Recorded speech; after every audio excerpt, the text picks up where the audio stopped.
Hello, witches, and greetings, goats everywhere, because it is Wednesday. It is time for the Witches Movie Coven. So grab that goat, grab a drink, grab a wand, grab your tail, grab your horns, because we're going to talk about movies. What movie are we going to talk about this week? We're going to talk about Labyrinth, the classic 1986 David Bowie. Oh my, oh yes. Muppets Everywhere, Labyrinth.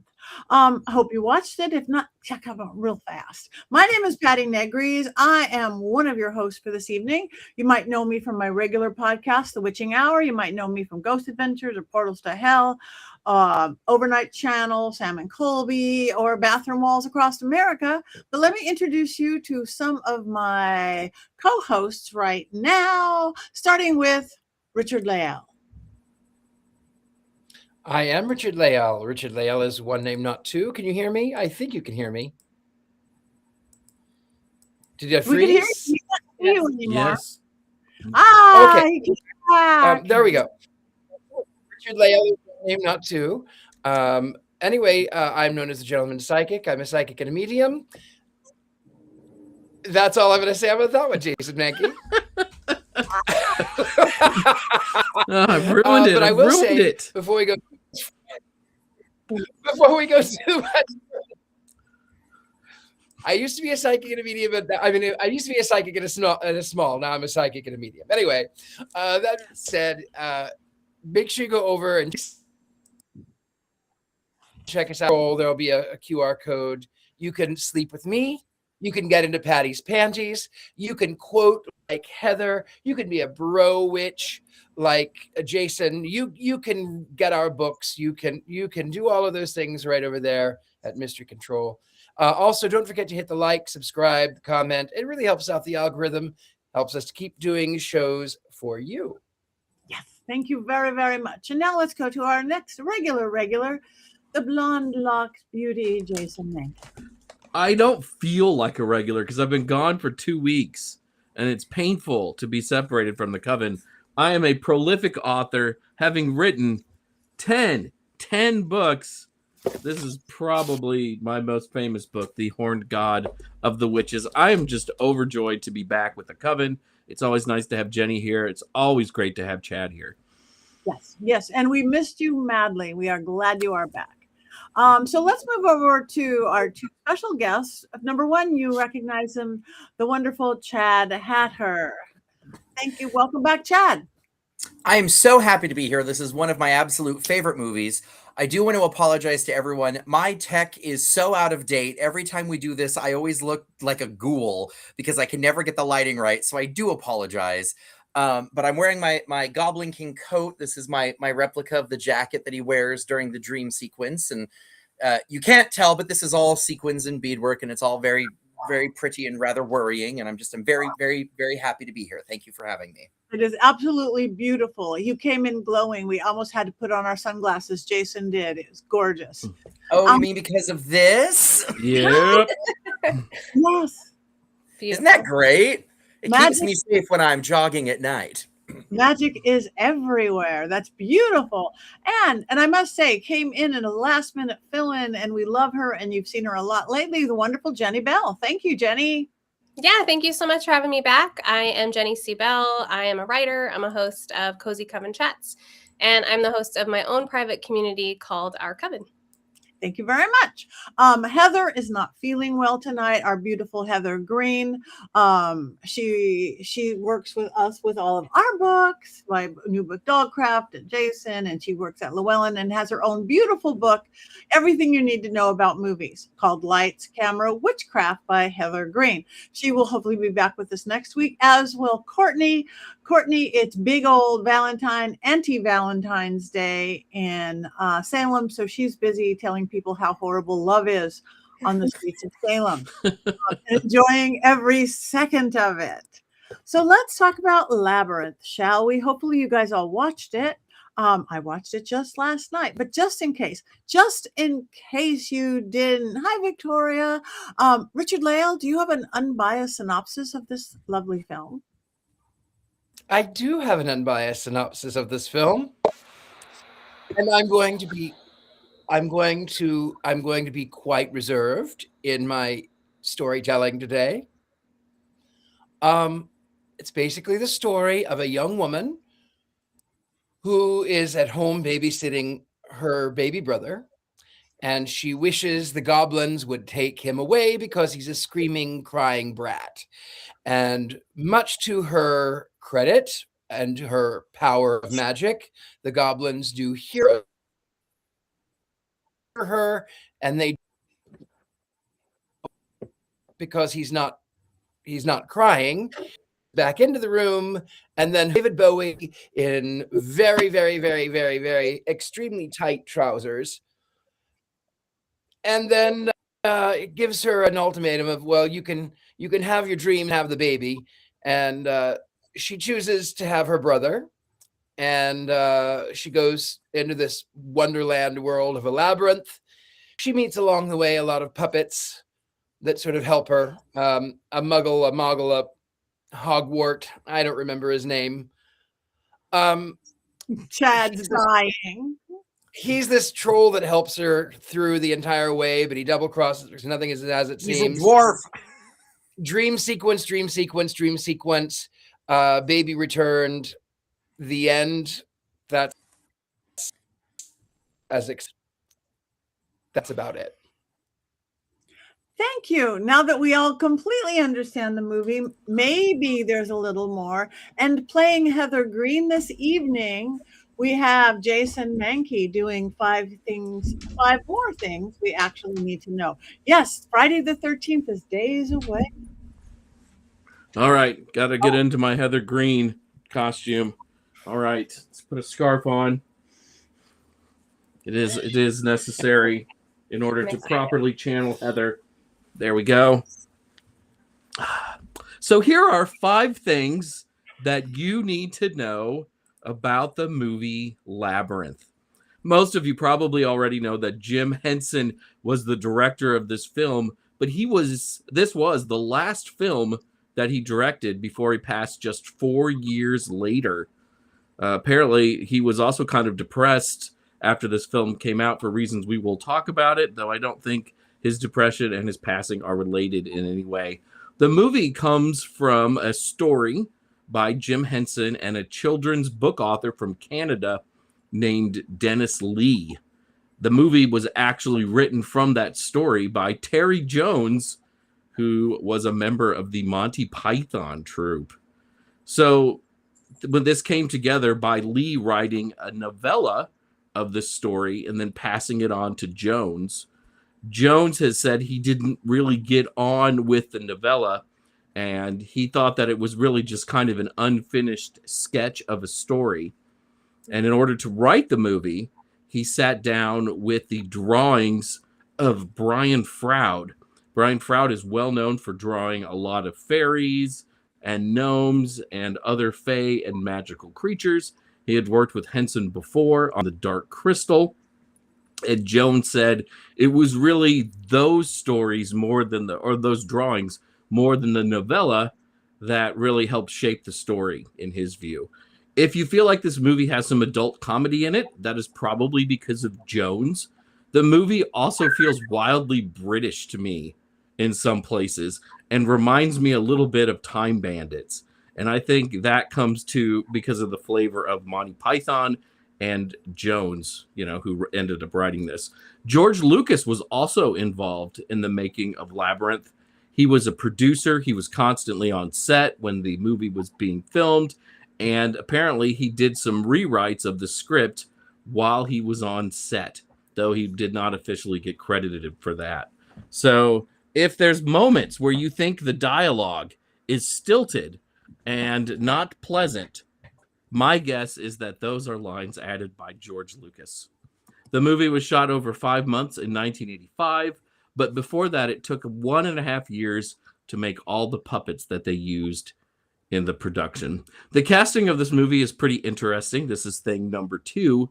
Sarah, who was played by Jennifer Connelly in the film, was almost played by a host of now famous actresses. Helen Bonham Carter was eyed early for the role, but then it was decided that they needed an American to do this. And so there's a huge list of people who tried out. Marissa Tomei, Laura Dern, Ali Sheedy, Jane Krakowski, who played Jane on 30 Rock, and that just blows my mind. Yasmin Bleeth, who was later on Baywatch, and the star of Sex and the City, Sarah Jessica Parker. I think this would have been a very different movie had any of those women been cast. Some of them I can see in the role. Some of them, like Sarah Jessica Parker, I just cannot see it all, and I think we dodged a huge bullet. Jennifer Connelly was 14 when she took the role. And Jennifer Connelly, if you don't know her, she went to star in dozens of other things. For me, the most notable thing that she starred in was a movie that came out a few years later, and that's The Rocketeer, because I developed a huge crush on Jennifer Connelly from The Rocketeer. But we won't get into that too much. The other major character to be cast, of course, is the Goblin King himself, Jareth. And Jim Henson had an idea that he was going to cast a musical person for a long time, and he considered a couple of other people before they settled on David Bowie.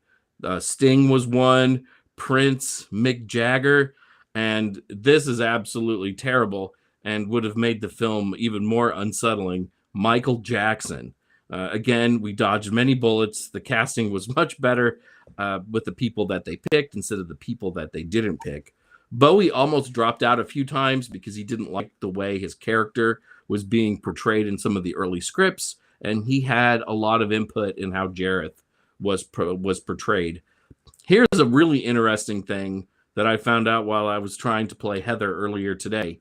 Gates McFadden, Dr. Beverly Crusher from Star Trek The Next Generation, was almost the stepmother in the movie. She was still in the movie, but you don't see her because she worked as the choreographer for all of the dance scenes, though I'm not sure she really wants to take credit for some of those. But she was the choreographer for all the dance scenes, and because of union rules, she couldn't be a choreographer and also work as an actress in the movie. So she had to be replaced as the stepmother. I did text Heather a little bit before I put this together and before we came on, and she thinks that this movie in a lot of ways is an example of some of the satanic panic that gripped the 1980s. If you're not familiar with satanic panic, it was this idea that kids were being kidnapped by Satanists. It was a crazy conspiracy theory. It was everywhere. It was shared by people that we mostly kind of like now, like Oprah Winfrey. It was everywhere in the 80s. And the idea of snatching a baby really plays into some of that satanic panic thinking. Whether or not Jim Henson did that intentionally or not, I'm not sure. It's also sort of an 80s trope that you saw in a lot of other movies in this era, stealing a baby. Gene Siskel from Siskel and Ebert said that he hated that because they're really trying to get you to feel sympathetic, and they're sort of playing with your emotions by always making the victim of these things a baby. Also, Heather added to me that the story kind of reads differently today, and when you watch it, you don't really think of the satanic panic stuff, but she says when you watch it today, a lot of it feels kind of out of touch and a little bit problematic for reasons that we'll talk about, I think, in the show.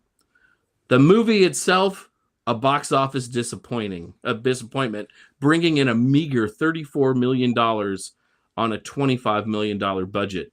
It didn't do very well, especially in the United States, where it only made $13 million.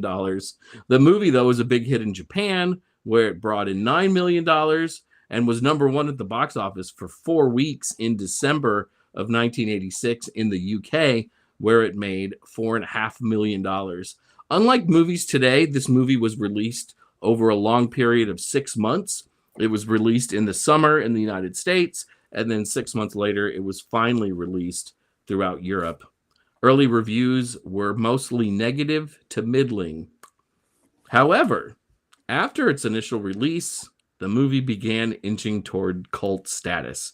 And judging by the chat, a lot of you are people who love the cult status of the movie. It did well on VHS, later DVD. It was a staple of cable television. And slowly it began to find an audience a year or two after it came out. Talks of reboots and sequels have been going on for the last 20 years. Right now, there is a reboot in some degree of development, though how far along that is probably not very far along. But there are also tie-in comic books, lots of making of Labyrinth books, and there are over 10,000 fanfic stories circulating the internet about characters in the movie Labyrinth, which, if you think about it, you could probably tell who most of those stories feature in the leading role because of David Bowie's impressive David Bowie-ness. Labyrinth, in conclusion, is probably more popular today than it ever was when it was originally released back in 1996. And those are 5 things you should know about the movie Labyrinth. And now Thank you. Very good, Heather. Very good, Heather Jason. It was very good. And I love the fact that Heather has a crush on Jennifer Connelly. Yes. Yes. I said that was young Jason. I admitted that. Though Heather could have a crush on young Jennifer Connelly. I also have a crush, of course, on Dr. Beverly Crusher. You know, I'm not made out of stone, people. Okay, well, thank you. Now that we know and we are into the film, I don't know who wants to start. Who wants to start in honor of Bowie's beautiful cheekbones and very tight pants, and big hair, big hair. I weirdly, because I'm not the movie girl in our movie, Kevin, I had never seen this movie. I have been to the Labyrinth Ball in Los Angeles. I have dressed the lines. I knew characters and this and that. I had never sat down and watched the movie before until now. So, Chad, you look like you're chomping at the bit. Go. Okay, so first of all, there's this, which I completely forgot I had a photo of me from when I was the Goblin King for an event. That's 10 years ago that I took that selfie. And I literally just sent it to Rob on Facebook in all caps. I was like, I forgot I had this. I love this movie. When I was young, I was watching this and Return to Oz and Back to the Future, and I was 100% 1980s. Willy Wonka and the Chocolate Factory. Well, and of course, Willy Wonka and the Chocolate Factory, the superior adaptation. But no, I'm obsessed with the costume design of this movie. In the past, traditionally, I always have been here to talk about costumes and stuff, but everyone always talks about David Bowie's trousers, but they always conveniently ignore everything going on above the waist. His insane asymmetrical leather jackets, that outfit, his owl outfit, of course, but that one right there, his I call it his riding outfit because he's out and about in his kingdom. There's a gold worm that starts around his left hand that actually weaves through the armor and through the costume. You can see it there on his shoulder. You can see it on his hand. That leather jacket, if you ever get a chance to look up pictures of it, it's currently on display somewhere. I don't know where.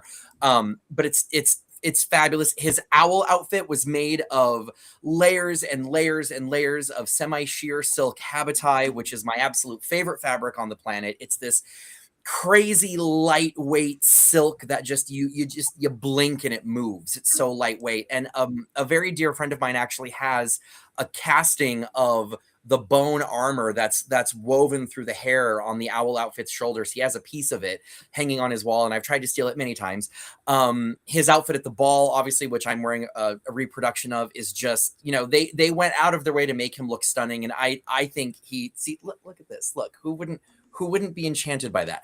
I'll tell you who, my boyfriend, because he hates things that are sparkly, but that's another conversation entirely. A lot of the queer community always point to this movie as being their queer awakening, particularly gay men when they talk about his pants. But I found this to be my camp awakening because there's glitter on absolutely everything.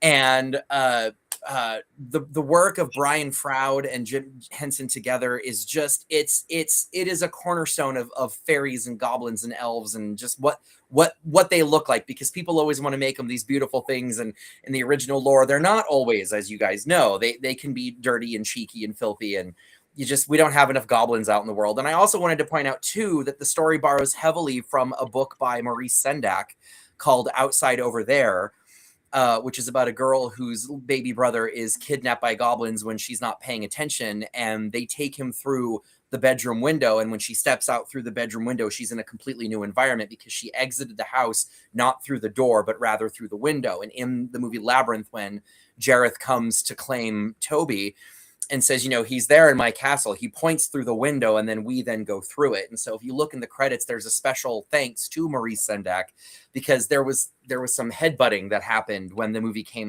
was starting to come about, and see, there you go, the goblins spiriting the baby away.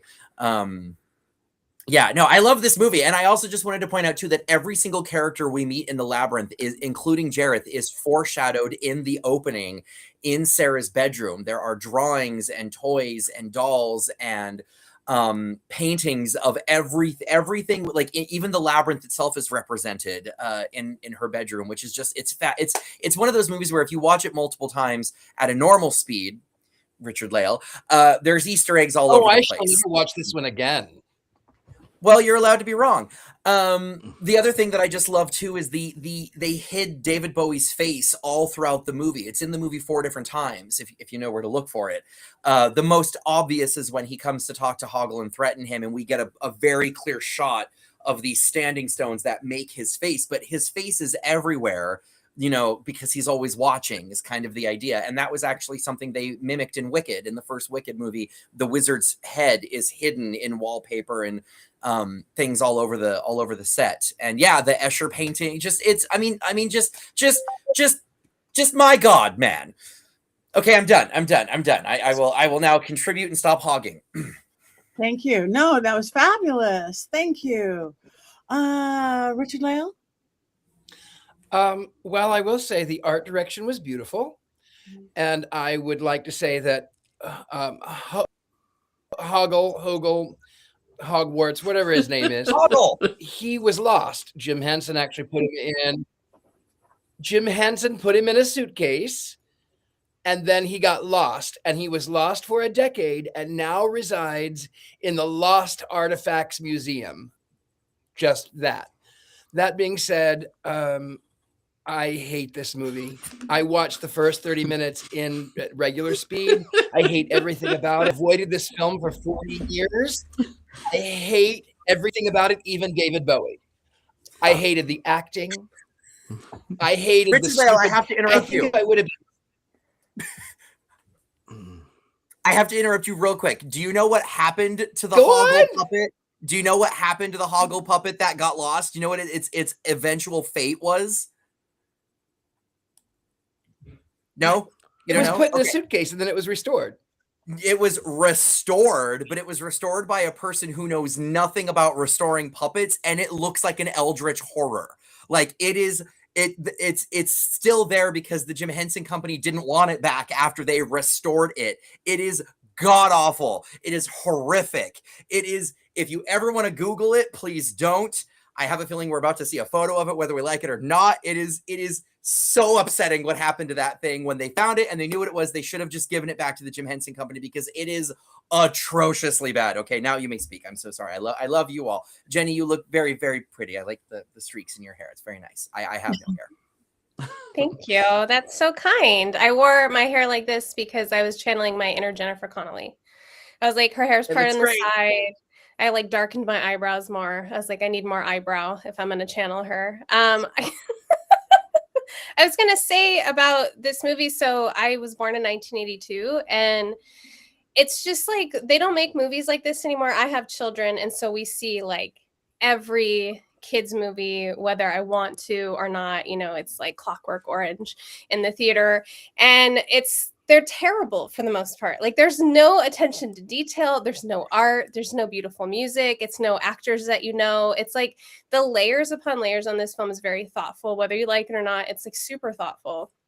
But what's interesting too is like all the movies from the 80s, they all kind of have like this book element, you know, like, so it's like Neverending Story, this movie, Princess Bride, there's all like this, you see her, all her books on the shelf, she's holding the book and then the book comes to life. That's a very like common trope in the 80s movies for kids. It's like, this book is really, I don't know if they were like pushing reading. They were like, if you read the book, it comes to life. But there's that. And then there's the whole like changeling aspect, which, you know, tied to satanic panic. But I love that it's like this whole idea of the changeling, like the baby is taken. And at first you think someone's like replaced it with a changeling, but it's like actually gone. So I liked that aspect of like the, you know, the literary part. But yeah, it's so interesting how all the movies from our childhood are absolutely terrifying. There's always like a part or two where you were just like completely terrified. Like Return to Oz is terrifying. I found this movie scary as a child. I remember when I showed my kids The Last Unicorn, they were both hiding behind the couch and like, tell us when it's over. And I'm like, I think I messed up. But you know, it's just, we don't do that anymore. Like the movies are not terrifying for kids, but all of our movies, like Willy Wonka, when he's on the boat and then when he's in the half office and he turns psychotic and you're like, I thought he was nice.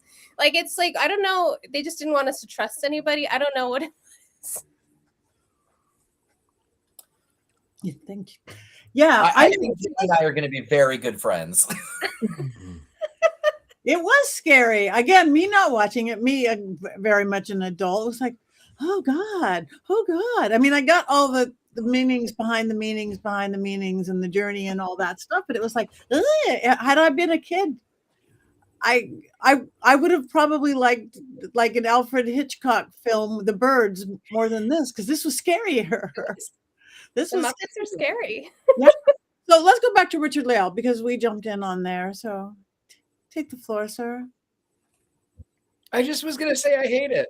I didn't like it. I did like the house. We talked about that, Jenny, a little bit before. The house is great, but that was in New York. So of course I liked the house. The costumes were pretty. It just made me nauseous. The film made me sick.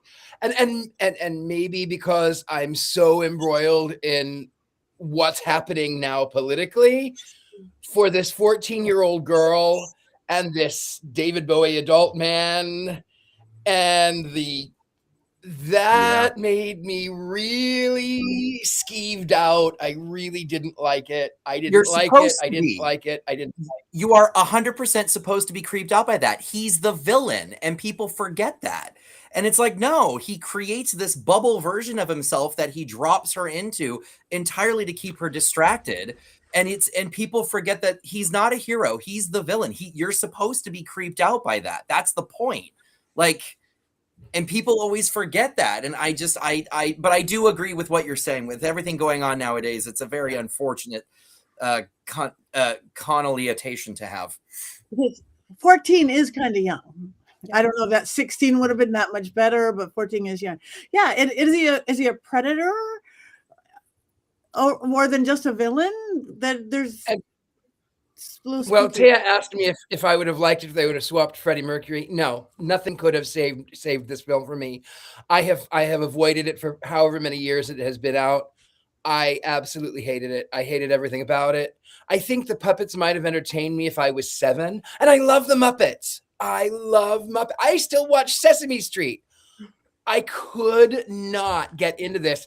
And then I liked the music of David Bowie, but then I felt like that the intro that went on for 20 hours. Yeah. And then and I like musicals, but this was sort of like, God, I hated every second of it. The owl at the beginning was the first CG animal ever on film. Really? Yes. Yeah. That's part of the reason why it goes on for so long, was they were showcasing the technology. Still hated it. Yes, he stole the baby. Of course, he's a predator. But he seemed like a pervert and a predator. Perhaps that's a different thing. Yeah.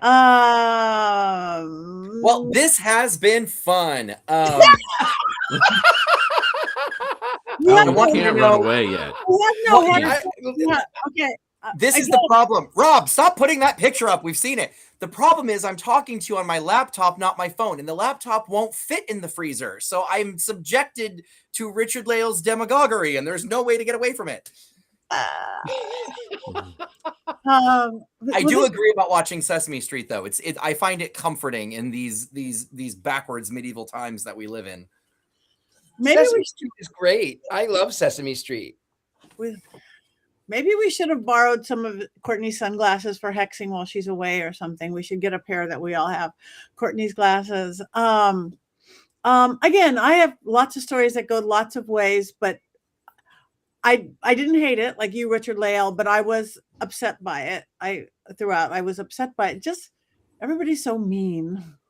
We need more not mean. I don't know. I'm turning into this weird peacenik thing. I don't like mean goblins, fairies who bite. I mean, I get fairies bite. I know fairies aren't all Tinkerbell, but yeah. Jason, what do you think?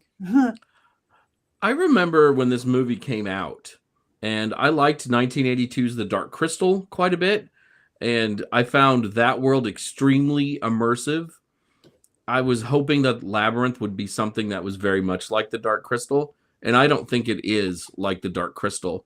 I don't find the world as immersive as that film was, and I think that there are some of the puppets that don't work, mainly Sir Didymus. Is that his name, Chad? Didymus? Yes. Yep, Sir Didymus. Like he looks like kind of an extra puppet from the Muppet Show and doesn't fit the other sort of more advanced puppet. And every time he's on screen, it takes me right out of the fantasy. And I always felt like this film should have been made for me. And I'm a lot like Richard-Lael. I don't like it. I didn't like it when I finally saw it in 1987. And I really liked it a lot less today when I sat down and rewatched it.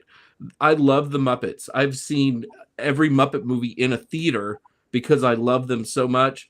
And there are things to appreciate about it, for sure. I liked some of the set design. I really agree with Chad on the clothes of David Bowie, because that was something I picked up today while I was watching it. Bowie just looks great at every moment, and not just his junk being big, like the shirts look great. There are things to like about this movie, but as a whole, I just don't think it holds together. And I think especially in 2025 that I know that he's the bad guy, but I also think because it's David Bowie, they were afraid to commit to that completely. And you do feel like this weird romantic tension between the 16-year-old girl and the Goblin King. And it made me want to go take a third shower today. I will say, because I took one earlier after watching the first half, and then again, I do wonder if it would have aged better if it had been a Goblin Prince instead of a Goblin King, and brought his age down and made him more like a very problematic 20-year-old, almost college age, who's just, because the whole reason why he's kidnapping Toby is because he wants out. He doesn't want to be the Goblin King anymore. That's why he's a human, because he was taken. And so he's repeating the cycle, and it would be, because that's the sequel. The sequel, when they go back to the Labyrinth, is Toby, being Jareth's heir. That's the plot of the sequel. Spoilers. It would have been interesting to have a dynamic with the two of them closer in age, where he's more of a peer and less of a, someone who's old enough to be her dad. That I think actually would have made it more interesting, because then they could have really played with, well, I know I'm beautiful, I'm beautiful, I'm going to use that against you. And her being savvy enough to push against it would have been really, really fun and vaguely therapeutic to watch. When you say that, I think of a different movie now where you see maybe a guy she has a crush on from high school, and then that guy actually plays Jareth in the other parts of the film, sort of a Wizard of Oz type experience. And then you get rid of the creepiness immediately and it comes together. I mean, when you have a chance to work with David Bowie, I get it. You take that chance to work with David Bowie. But again, the pieces just don't fit right. Yeah, it felt too timely today. I watched it today also. And then I'm watching it. I'm like, how old is she actually? I Google it. I'm like, she's 14. I was 14. Like, oh. Yeah, and it really felt gross. And then like, but as a kid, I didn't see it that way, which I don't know what that says about the 80s or whatever. But as a kid, I'm like, it's David Bowie. Like, I thought he was so cool. And like, I was in love with him. Like, you think she is, which I don't know what that was doing to me. You know what I mean? Like, different times for sure. But yeah, I watched it today and I had the same thought. I was like, oh, she's 14. Oh, Yeah. But yeah. Just a little too young. I mean, the whole thing, the Labyrinth. It is there is something really nice though. Go on. Go on. Oh, I just was gonna say there is something really, really, really nice about watching a young girl look a grown man in the face and say, "You have no power over me." It gets me every time. That's that I love that moment. I don't know what that says about me, but I love that moment. No, these were like initiation, almost like the Labyrinth as an initiation, right? That's what I was starting to say. Like literally, she begins resentful and dramatic, and this young 14-ish looking acting girl, and all of a sudden she's facing false friends, she's facing illusions, temptation, self-doubt, pressure, and she's maturing on camera in the middle of a labyrinth with goblins and a rock star. You know, it's because he's gonna look like a rock star more than a Goblin King. So it went into, I just kept looking at, okay, now we're going to the masquerade. Okay, now we're looking at glamour magic and altered consciousness and all sorts of things, looking at from a whole witchy place. Really, and my favorite thing is you have no power over me. It's a spell in itself. Yes. You have no power over me. And that's good. But and Goblin King, is he like the shadow animus, and more like the seductive pull of that? Is it about escapism? Is it about the desire to power over responsibility? I don't know. I kept reading way too deep into it, and then I'd go, I want to watch the birds. I do love the design of Ludo, though. Symbols He's my favorite.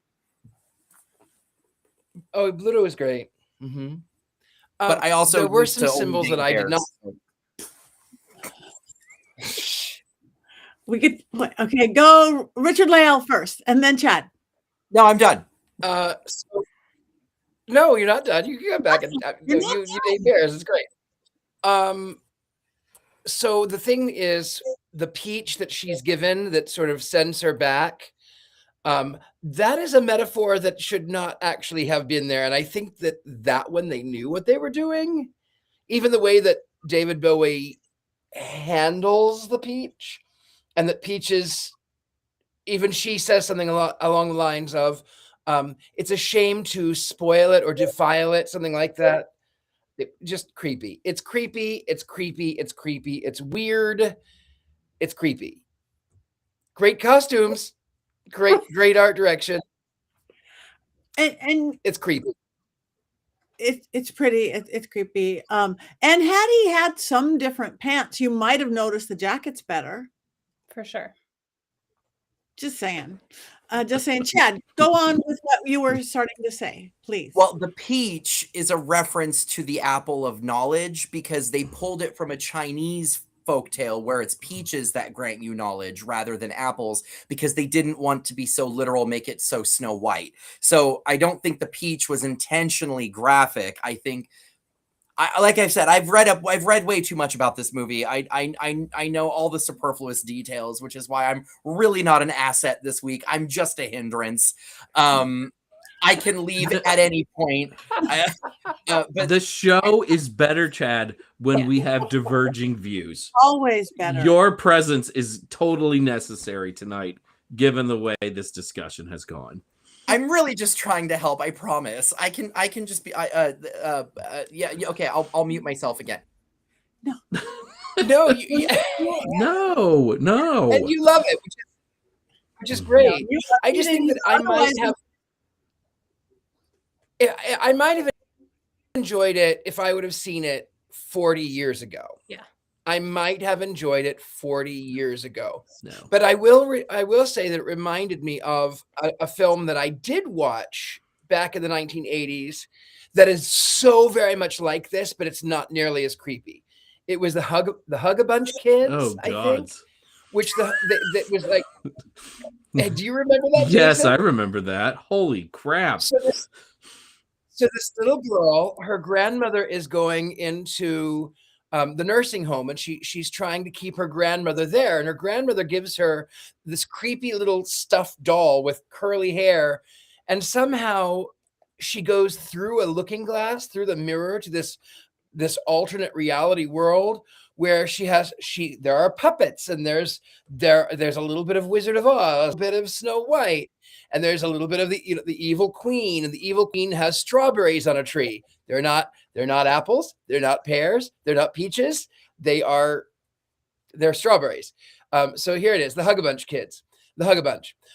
So the evil queen stays young because she takes these strawberries from a tree, and then as she goes through, the girl goes, she drops all of them save one, and she goes to her grandmother. She's like, I'm going to get my grandmother to be young again, and as she goes through the mirror, it turns to dust.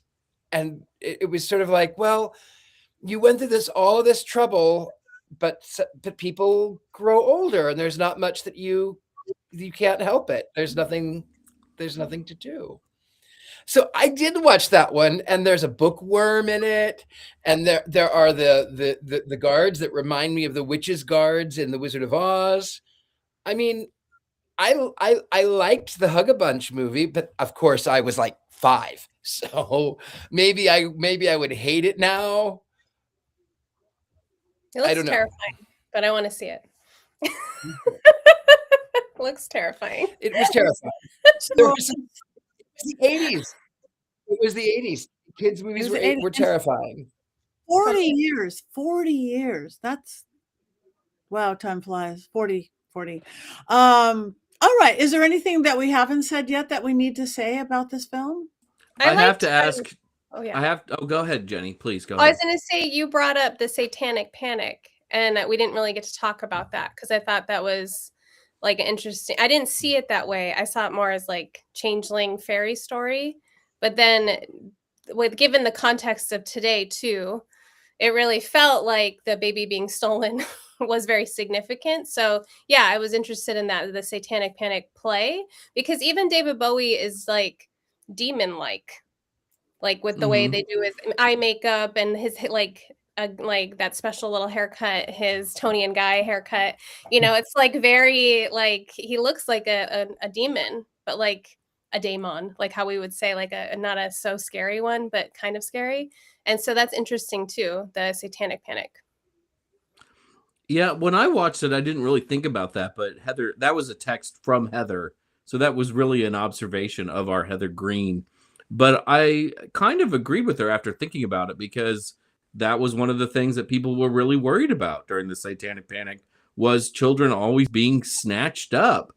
And it was such a trope and an idea in the 80s. Like, if you let your kids outside, even though everyone let their kids outside in the 80s, they were all going to get snatched up by that secret satanic cabal that never existed. But people were genuinely worried. Yeah. There would be evidence it did not exist. Don't feed the trolls, Richard-Lael.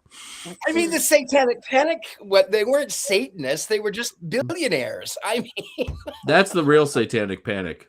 Yeah, that's a whole new story. Not new, but another new story.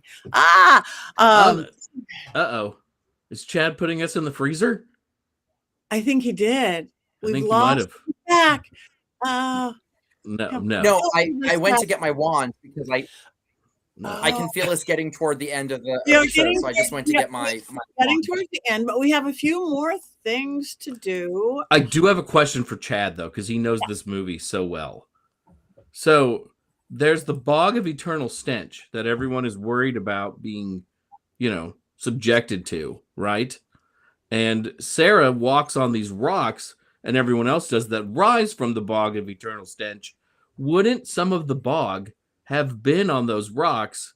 And by walking across the rocks, wouldn't everyone have smelled awful for the rest of the film? Is there an explanation?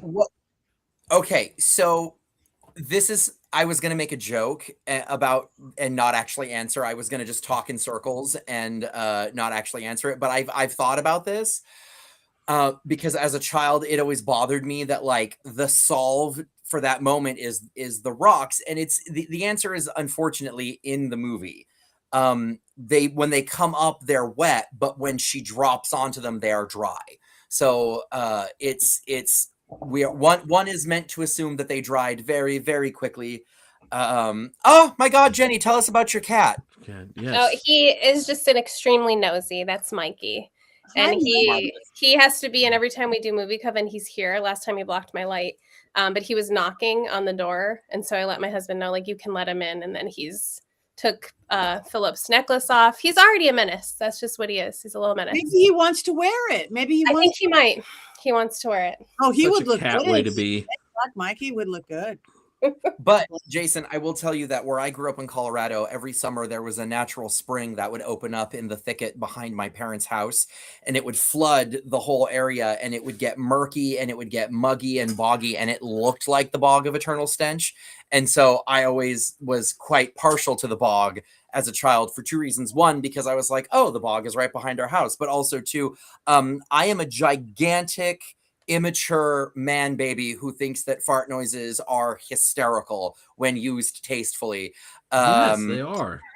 And so I, as a child, thought that was just the funniest thing ever, was the Bog of Eternal Stench, just the whole idea of it. But yeah, so you are pointing out a perfectly logical plot point. The answer to it is in the movie, but you are correct. Jennifer Connelly, I don't think she would have smelled because it was her shoes that were touching the liquid, but Sir Didymus's dog and Ludo and, you know, some of the more barefooted characters, absolutely. If we are gleaning to the logic of the film, then yes, the soles of their feet would have smelled absolutely just like the Oval Office, and unavoidable, completely unavoidable. Kudos. Yeah, that got me. I have. Please. I'm sorry. There's a weird glitch.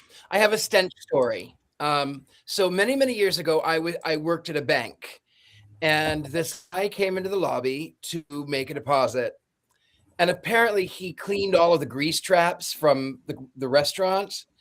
And the second he walked in, it was this waft of stagnant, stale, moldy grease from all of the restaurants, and it was the most foul smell I've ever smelled in my life.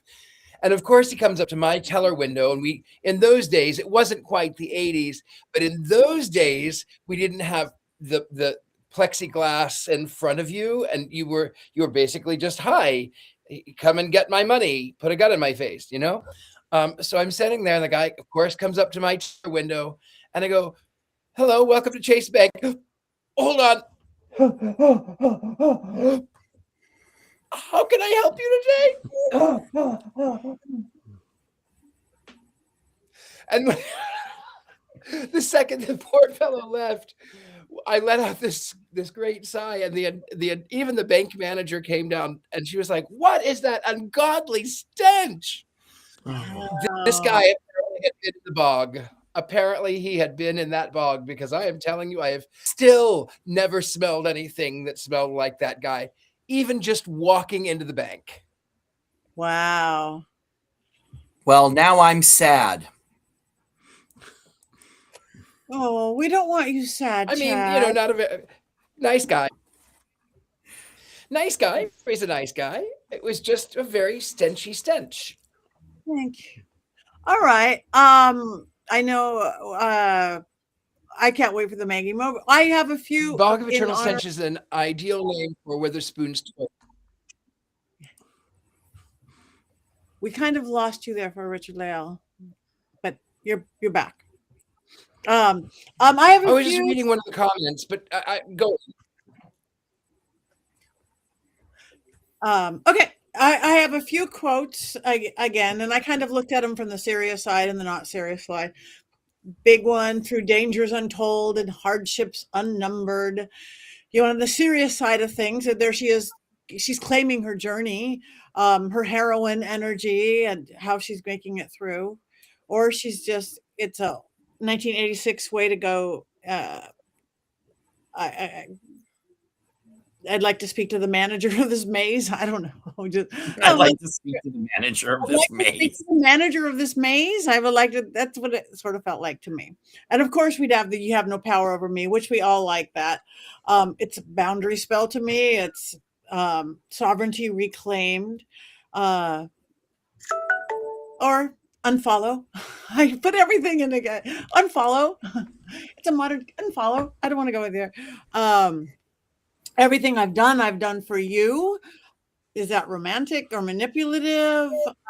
But everything he did, he built the entire obstacle course. It's weird to me.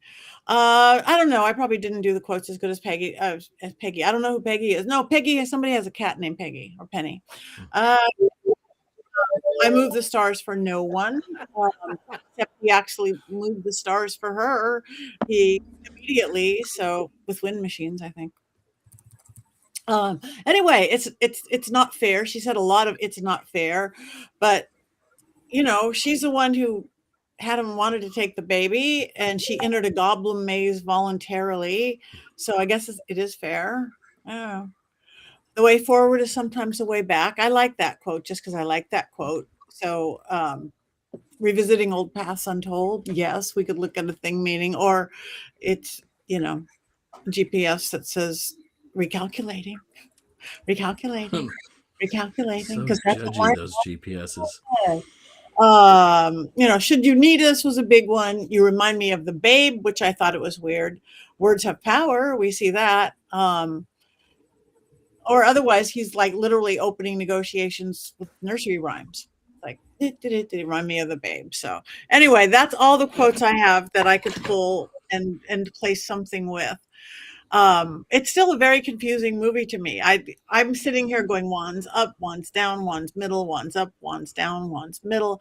So Jason, maybe you could help us through with a Mankey movie moment minute.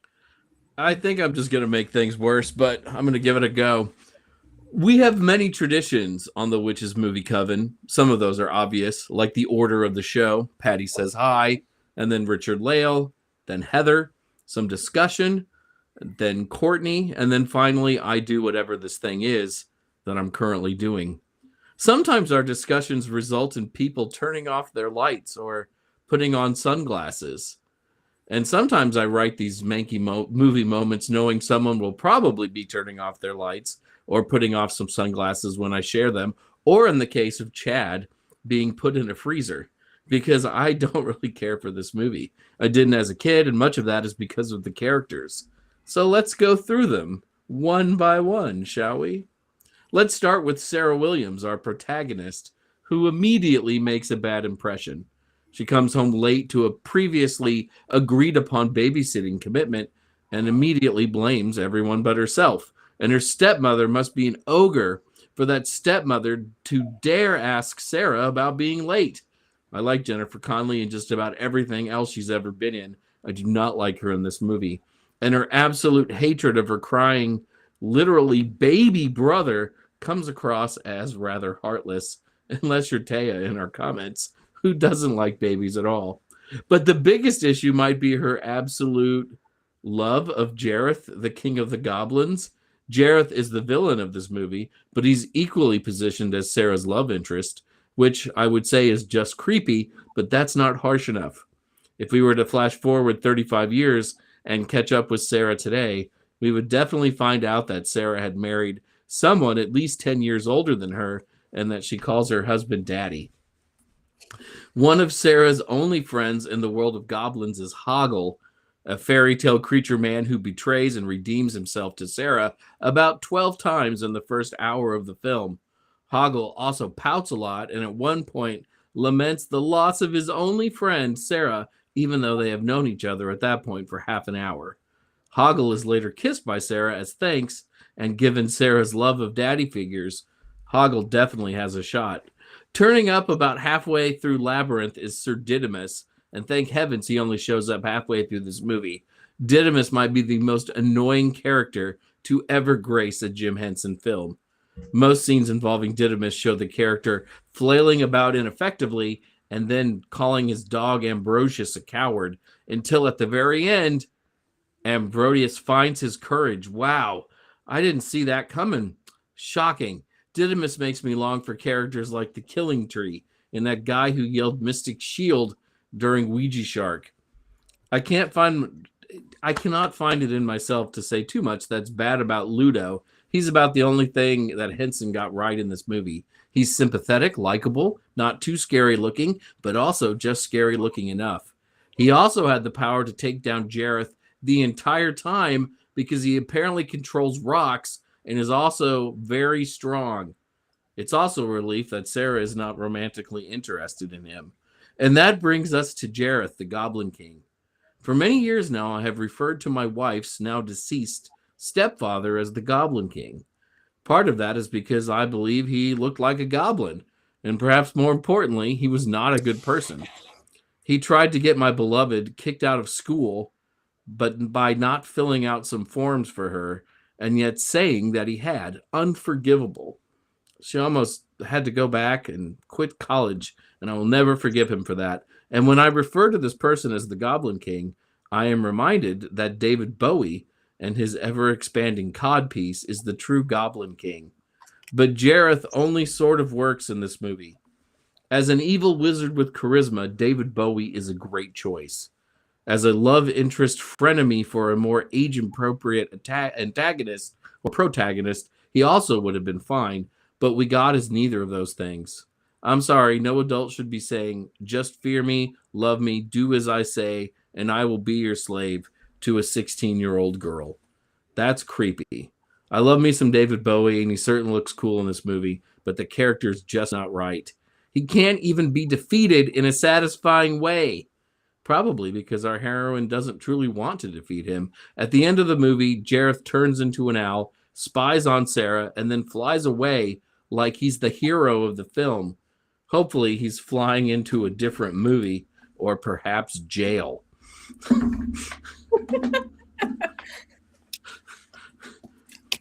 Thank you. That was beautiful. Was that savage enough, Richard-Lael? Was that savage? 4 stars. Very well done. We've lost Chad completely. Chad doesn't even have a house anymore there. No, His just furniture is gone. His chair is gone. rest in peace. I knew that I was going to be in trouble, perhaps There he with is. Chad. Wow, I can feel that. I can feel that coming up the coast right now. Grab your wands Right. and How dare you? How very dare you? grab your wands. Try not to hit anybody with them. Let's wands up, wands down. Oh, you've got the perfect crystal ball. Oh, wow. He dropped it. You have to juggle it now, though.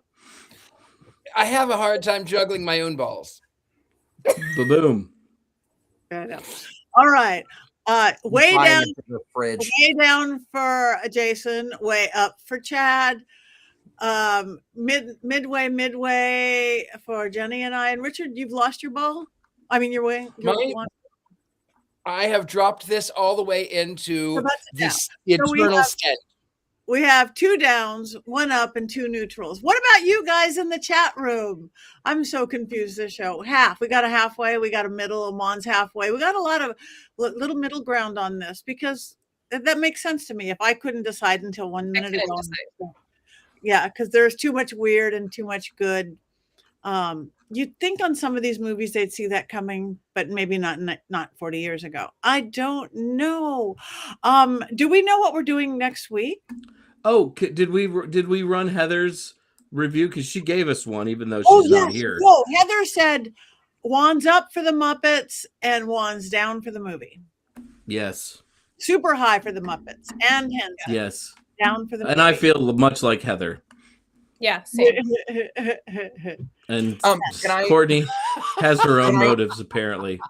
Can I interrupt real quick with something that has absolutely nothing to do with any of what we're talking about right now? Of course. Of course. My phone's been blowing up for the last 5 minutes because one 3-time Oscar winner and close personal friend, V. Neal, has been trying to get a hold of me.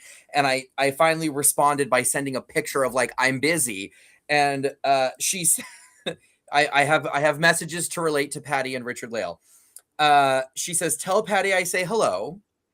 And then she says, and of course, tell Richard-Lael I send my best. So I'm relating that information. Thank you. Are you coming to the ball this weekend?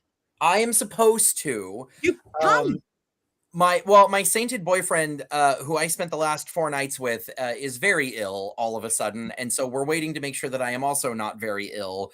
But I do have a lovely outfit ready to go. I spent the bulk of my day today hand stitching new details onto V's outfit, covering it in crystals. It's very pretty. She looks like Elizabeth Bathory now. Oh yeah. So by the way, Richard-Lael, when you were introducing everyone this morning and naming various merchandise, there is an internationally ignored cosplayer shirt on the site. So you can have this. You can have a shirt inspired by me if you are so inclined. That's beautiful. I love that. Yes, Patti, I should be there, hopefully. Yes, come.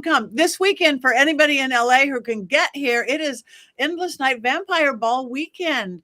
There's going to be a special party Friday night that everybody's going to find out about tonight. Saturday, we do the Bar Sinister, but the big ball is Sunday night. V. Neal, this wonderful, amazing makeup artist at Academy Award winning, she is our special host for this evening.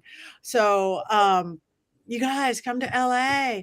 Find your horns, find your gowns, find your top hats, find your cloaks, find your corsets, find your everything. I did an event right. Thank you for putting it up, how to get to it. So join Chad, join me, join V. Neal. Bring your goat, dress up your goat if you're going to bring your goat. And we're going long and we have one more thing to do. So we didn't talk about next week. I don't think I'm going to be here next week because I'm going to go see Lady Gaga.